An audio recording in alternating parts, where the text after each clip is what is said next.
Hello, welcome, सत श्री अकाल, आदाब, नमस्कार। आप सबका स्वागत है खेल खेल में के इस नए एपिसोड में। मैं हूं आपका होस्ट और दोस्त सिद्धार्थ महान। खेल सिर्फ जीत या हार नहीं होता। खेल वो आईना है जिसमें इंसान अपनी असली तस्वीर देख सकता है, पसीने से तर, हौसले से भरा और अपने हदों को तोड़ता हुआ। कई बार कई लोगों के मन में ये सवाल ज़रूर उठता है कि क्यों बात करें खेल की। जब दुनिया में इतनी उलझने हैं तो क्यों बात करें खेल की। शायद इसीलिए क्योंकि खेल आज भी उन चंद जगहों में से एक है जहां सच्चाई अभी भी जिंदा है, जहां कोई स्क्रिप्ट नहीं होती, बस पसीने से लिखी एक कहानी होती है। और शायद वही कहानी हमें भी थोड़ा और बेहतर बना सकती है। इस शोर शराबे की दुनिया में खेल वो एक चीज़ है जो अब भी सच पर टिका है। मेहनत की वो प्योरिटी और जुनून का वो खरा रूप जो दिल से निकले और मैदान तक पहुंचे। इसीलिए खेल खेल में सिर्फ स्पोर्ट्स बुलेटिन नहीं है, ये उस खेल की कहानी है जो मैदान से शुरू होती है और दिल तक जाती है। हम पूछते हैं क्यों कोई मैच पलटा, कैसे एक खिलाड़ी ने दबाव में कमाल कर दिया, क्या दिख रहा है उनका अगला पड़ाव। हम हर हफ्ते सिर्फ जीत हार की नहीं, उस जज्बे की बात करते हैं जो एक एथलीट को आम से खास बनाता है। तो चलिए सीधे डाइव करते हैं आईपीएल 2025 के तीसरे हफ्ते में, जहां टक्कर तो कम दिखी लेकिन खेल का असली रंग फिर भी पूरी शिद्दत से नजर आया। आईपीएल 2025 का यह हफ्ता एक तरफा रहा। बड़े स्कोर, बड़े टारगेट, लेकिन क्लोज मैच ना के बराबर। लेकिन बीच बीच में कुछ इमोशनल हाइज और हिस्टोरिक लो मोमेंट्स ने फैंस की धड़कनें जरूर तेज कर दी। देखिए ये रिपोर्ट इस हफ्ते की आईपीएल हाइलाइट्स की।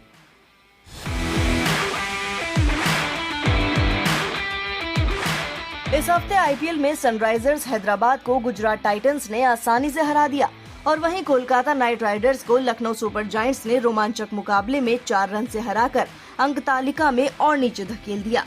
रिंकू सिंह ने 15 गेंदों में नाबाद 38 रन बनाकर आखिरी ओवर तक उम्मीदें जिंदा रखी, लेकिन 239 रन के बड़े टारगेट में केकेआर चूक गई। पर सबसे बड़ी भिड़ंत रही आईपीएल जायंट्स मुंबई इंडियंस बनाम रॉयल चैलेंजर्स बेंगलुरु। आरसीबी ने 10 साल बाद वानखेड़े में मुंबई को हराया और चेपॉक में 17 साल बाद सीएसके को हराने के बाद ये आरसीबी के लिए एक और बड़ी जीत थी। कोहली की 29 गेंदों में तूफानी 50 और रजत पाटीदार के धमाकों से स्कोर पहुंचा 221 तक।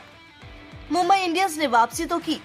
हार्दिक पांड्या और तिलक वर्मा ने मिलकर 34 गेंदों में 89 रन जोड़ डाले, लेकिन डेथ ओवर्स में भुवनेश्वर कुमार और हेजलवुड ने एमआई की उम्मीदों को बिखेर दिया। लेकिन आरसीबी की ये खुशी ज्यादा देर नहीं टिक पाई। अगले ही मैच में केएल राहुल ने बेंगलुरु में तूफान ला दिया और दिल्ली कैपिटल्स ने आरसीबी को 6 विकेट से हरा दिया। पर सबसे ज्यादा चर्चा में रही 5 बार की IPL champion Chennai super Kings. पहले पंजाब किंग्स के खिलाफ 220 रन का पीछा करते हुए प्रियांश आर्य की 39 गेंदों पर सेंचुरी ने सब कुछ बदल दिया और सीएसके हार गई 18 रन से। फिर अगले मैच में चेपॉक में एमएस धोनी की कप्तानी में ये वापसी उम्मीद से बिल्कुल उलट रही। सीएसके ने बनाया अब तक इस आईपीएल का सबसे कम स्कोर 103 पर 9 और फिर 8 विकेट से केकेआर से हार। ये थी सीएसके की 5वीं लगातार हार, जो चेन्नई के इतिहास में पहली बार हुआ। We need to do a bit of soul searching. It's quite raw at the moment, so it's hard to really speak to exactly what we want to do moving forward. I think we need to take some time to sort of sit back, think about it, review quite hard, and then hopefully come together and just look for those areas to improve on. अब fans की एक ही दुआ है, अगले हफ्ते ऐसे match थोड़े exciting बने, क्लोज फिनिशेस हों, क्योंकि आईपीएल 2025 को हिट बनाने के लिए अब चाहिए कुछ यादगार मुकाबले। राजस्थान रॉयल्स की आईपीएल 2025 की यात्रा हमने लगातार फॉलो की है और इस हफ्ते की कहानी रही उतार चढ़ाव की। एक तरफ पंजाब किंग्स जैसी इस सीजन की सबसे कंसिस्टेंट टीम को हराकर रॉयल्स ने अपना दम दिखाया, दूसरी तरफ गुजरात टाइटंस के खिलाफ उन्हें झेलनी पड़ी एक करारी हार। चलिए आपको लेकर चलते हैं इस हफ्ते के रॉयल्स के सफर पर, जीत की चमक और हार की कसक दोनों के साथ।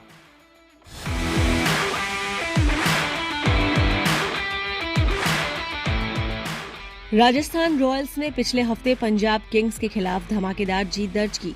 यशस्वी जायसवाल ने रन बनाए।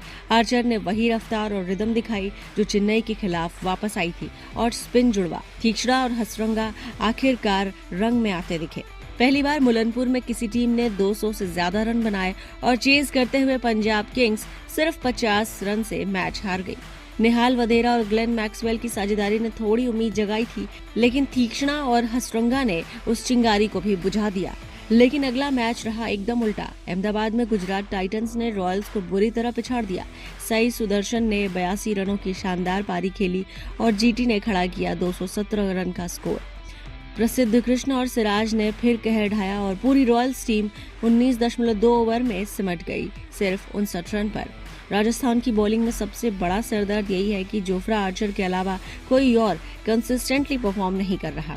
आईपीएल की शुरुआत में आर्चर की फॉर्म भी शेकी थी, लेकिन अब वो लय में लौटते दिख रहे हैं। 152 की स्पीड से सुदर्शन को बाउंसर पर परेशान करना और शुभमन गिल की गिल्लियां बिखेरना एक रिमाइंडर था कि आर्चर अभी भी एक्स फैक्टर है।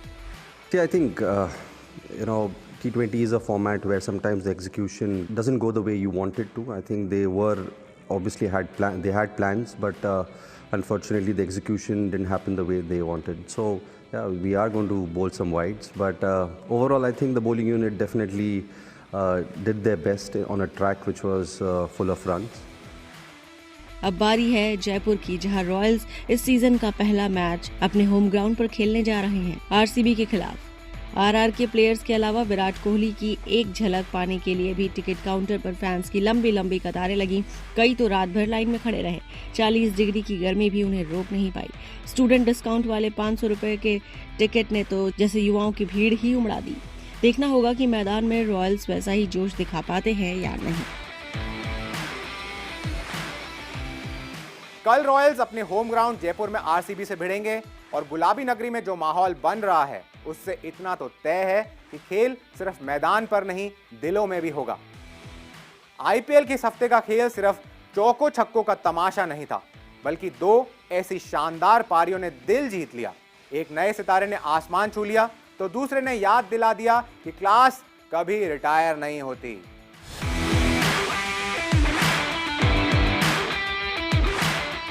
आईपीएल का ये हफ्ता भी कई धमाकेदार मुकाबलों से भरा था, लेकिन दो बल्लेबाजों ने सबकी नजरें चुरा ली।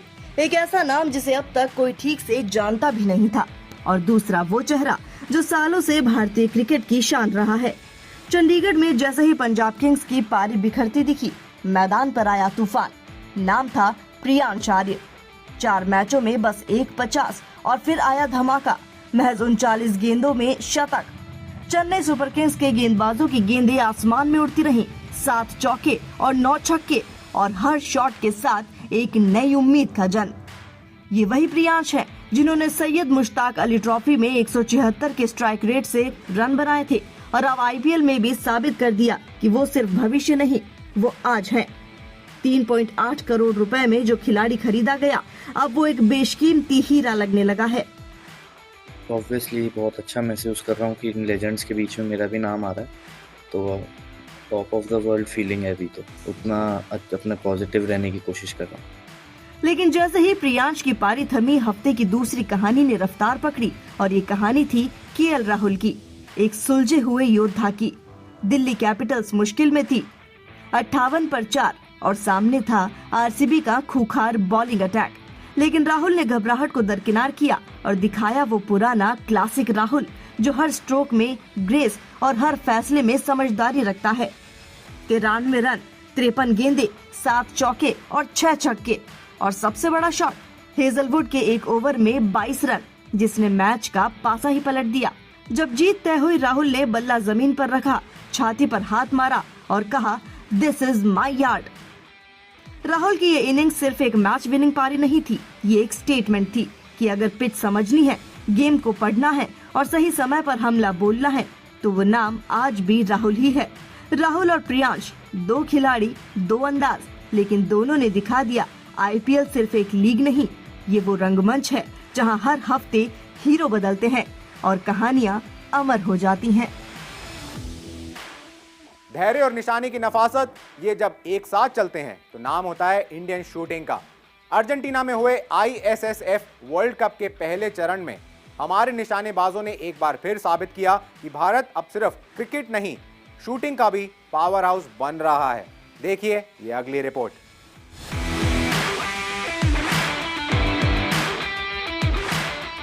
ISSF वर्ल्ड कप अर्जेंटीना 2025 में भारत ने शानदार प्रदर्शन करते हुए 4 गोल्ड, 2 सिल्वर और 2 ब्रॉन्ज मेडल के साथ कुल 8 पदक झटके और मेडल टैली में दूसरा स्थान हासिल किया।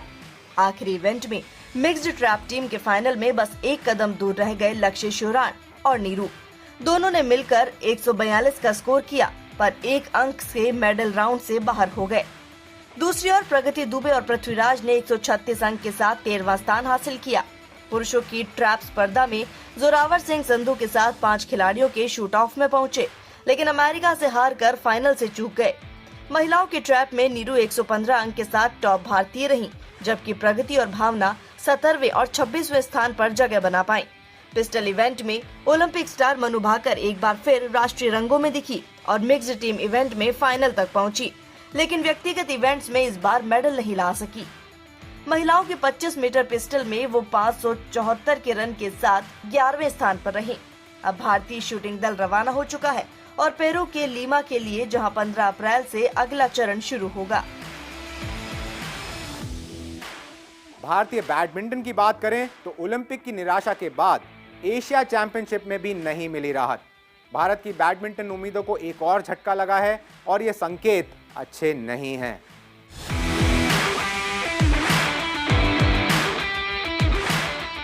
2024 पेरिस ओलंपिक्स में पहली बार जब भारत बैडमिंटन में एक भी मेडल नहीं जीत पाया, तब लगा था कि ये बस एक खराब दिन था। लेकिन अब बैडमिंटन एशिया चैंपियनशिप 2025 में भी भारत का प्रदर्शन बेहद निराशाजनक रहा। पीवी सिंधु, लक्ष्य सेन और एचएस प्रणॉय जैसे टॉप खिलाड़ी शुरुआती राउंड में ही बाहर हो गए और भारत की आखिरी उम्मीद मिक्स्ड डबल्स की युवा जोड़ी ध्रुव कपिला और तनिषा क्रास्टो क्वार्टर फाइनल में हांगकांग की 5वीं सीड जोड़ी में सीधे गेमों में हार गई। ध्रुव और तनिषा ने भले ही मलेशिया की एक हाई रैंकिंग जोड़ी को हराकर क्वार्टर फाइनल तक का सफर तय किया, लेकिन चीन, कोरिया, इंडोनेशिया जैसी दिग्गज बैडमिंटन ताकतों के सामने अभी भी हम पीछे हैं। महिलाओं के सिंगल्स में तो तस्वीर और भी फीकी रही। 2 बार की Olympic medalist PV Sindhu, Anupama Upadhyay और मालविका बसोड़, कोई भी प्लेयर तीसरे राउंड तक नहीं पहुंच सका। हिस्टोरिकली 1962 से अब तक किसी भी भारतीय महिला को बैडमिंटन एशिया चैंपियनशिप में मेडल नहीं मिला है और ये इंतजार अभी भी जारी है। पिछले साल सात्विक चिराग की गोल्डन जीत के बाद जो उम्मीदें जगी थी, वो इस बार चोट और तैयारी की कमी में गुम हो गयी। बैक इंजरी के चलते चिराग टूर्नामेंट से बाहर रहे और उनके बिना भारत की चुनौती अधूरी रह गई। एक बार फिर सवाल वही है, क्या टैलेंट के साथ अब भारत को बैडमिंटन में एक नई सोच और नई योजना की जरूरत है? अब वक्त है कि सिर्फ खिलाड़ियों पर नहीं, सिस्टम और सपोर्ट पर भी सवाल पूछे जाएं और हम इसी कोशिश में हैं ताकि बैडमिंटन का ग्राफ फिर से ऊपर जाए। तो आप भी जुड़िए और अपने बैडमिंटन स्टार्स को सोशल मीडिया पर आवाज दीजिए। जब पंचेस सिर्फ मुकाबले नहीं, हौसलों के होते हैं, तो मेडल्स की बरसात होना तय है। ब्राजील के बॉक्सिंग रिंग में हिंदुस्तानी ताकत ने फिर से अपना दम दिखाया और इतिहास भी रचा। देखिए ये नेक्स्ट रिपोर्ट।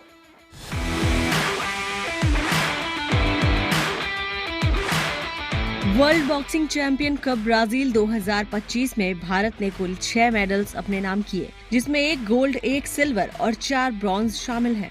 इतिहास रचते हुए हितेश गुलिया बने पहले भारतीय बॉक्सर जिन्होंने वर्ल्ड बॉक्सिंग कप में गोल्ड मेडल जीता। पुरुषों की 70 किलो वेट कैटेगरी के फाइनल में उन्हें वॉकओवर मिला क्योंकि इंग्लैंड के ओडेल कैमरा चोटिल होने के कारण रिंग में नहीं उतर पाए।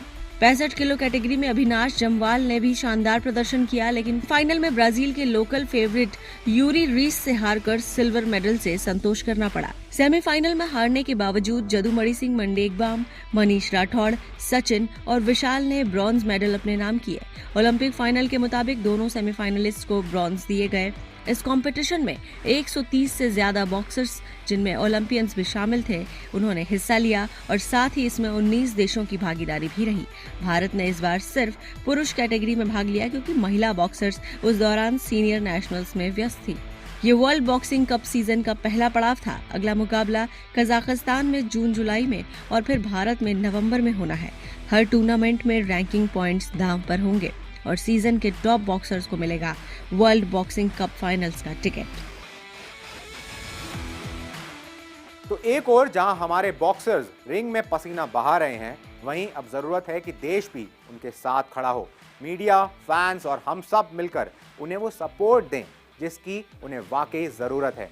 खेल खेल में की ये कोशिश भी है उसी दिशा में, ताकि इन चेहरों को पहचान मिले और उनके सफर को सराहना जो वो डिजर्व करते हैं। अब बारी है आपकी, हौसला बढ़ाइए, अपडेटेड रहिए और हर मौके पर दिल से चीयर कीजिए टीम इंडिया को। जहां एक तरफ वीजा संकट ने भारत की महिला आर्चरी टीम को मैदान से दूर रखा, वहीं दूसरी तरफ भारतीय मिक्स्ड कंपाउंड जोड़ी ने यूएसए की धरती पर तिरंगा लहराने की ठान ली है। फाइनल में रखा कदम और अब निशाना है गोल्ड पर। चेक करिए ये नेक्स्ट रिपोर्ट।